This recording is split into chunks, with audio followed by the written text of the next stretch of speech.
Madame la Présidente, Madame la Ministre, Monsieur le rapporteur, mes chers collègues, les niches parlementaires sont des moments de démocratie importants, car elles permettent l'expression directe des préoccupations que nous, députés, représentants du peuple, entendons sur le terrain. Je voulais ainsi vous remercier, Monsieur le rapporteur, cher Bruno, de nous permettre de débattre et d'agir via une proposition qui permettra, comme je l'avais dit en commission, de soulager et d'adoucir le quotidien de nombre de nos concitoyens. Hier encore, j'ai fait l'expérience désagréable de recevoir un appel concernant mon compte personnel de formation. Ils ne savent même pas prononcer mon prénom. Et comme beaucoup d'entre nous sur ces bancs, comme beaucoup d'entre vous qui nous regardez, ce n'était pas le premier appel de la semaine. Ce démarchage incessant et intempestif d'organismes qui veulent tout connaître de nos droits à la formation est usant et révoltant. Tout le monde est concerné puisque parfois, comme l'ont rappelé certains de nos collègues en commission, des personnes retraitées depuis des années sont visées. Charmant. Cet acharnement finit presque par nuire à l'image même du CPF, désormais sujet de moquerie d'ailleurs, notamment sur les réseaux sociaux. Pourtant, le compte personnel de formation est une mesure importante, portée par notre majorité lors de la précédente législature. Depuis sa mise en place dans le cadre de la loi du 5 septembre 2018 pour la liberté de choisir son avenir professionnel, ce sont 4 millions de formations qui ont été financées et près de 17 millions de personnes qui se sont connectées à la plateforme pour connaître leurs droits. Un succès dont nous pouvons nous réjouir et qui ne doit pas être menacé par ces tentatives malheureuses de détournement. Chacun sait aujourd'hui que l'apprentissage ne s'arrête pas à la fin des études. L'emploi permet certes l'émancipation, mais la formation continue ouvre la possibilité de se challenger et de créer de nouvelles passerelles, participant à l'épanouissement d'un individu dans son parcours professionnel et au-delà dans son parcours de vie. Il s'agit donc d'un enjeu essentiel pour atteindre l'objectif fixé par le président de la République du plein emploi, notamment en permettant aux Français de trouver leur place dans un marché du travail en constante évolution. Chacune, chacun peut s'adapter et se renouveler en fonction de ses objectifs et des enjeux de demain.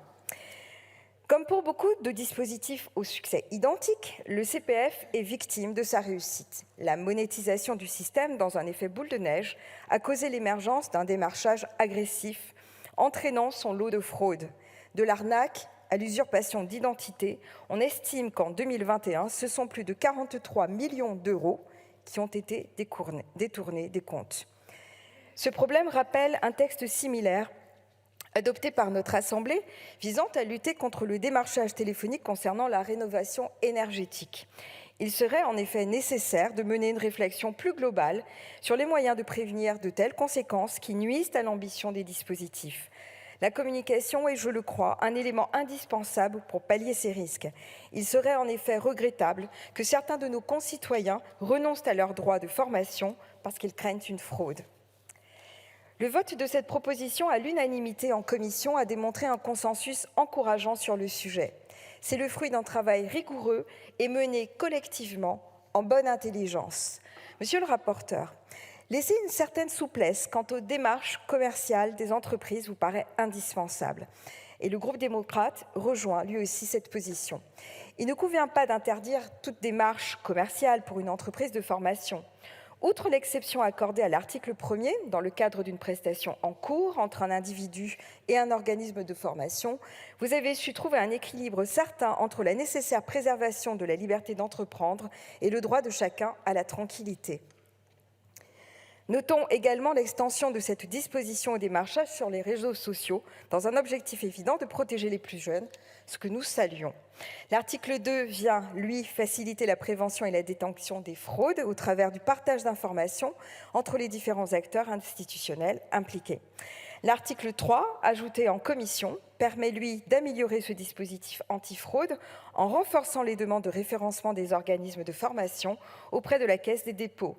Comme j'ai pu l'annoncer plus tôt, ce droit à la formation constitue pour beaucoup une occasion sans pareille d'évoluer, de faire évoluer ses compétences, voire de se réorienter. Nous ne pouvons donc pas laisser prospérer des fraudes organisées ou des démarchages agressifs qui viendraient priver ces personnes de telles opportunités. C'est donc une proposition de loi très attendue par les Français que nous examinons ce soir et je suis certaine que nos débats permettront d'enrichir encore plus les propositions issues de nos travaux en commission. Le groupe démocrate soutient donc bien évidemment ce texte essentiel et le votera avec conviction. Je vous remercie.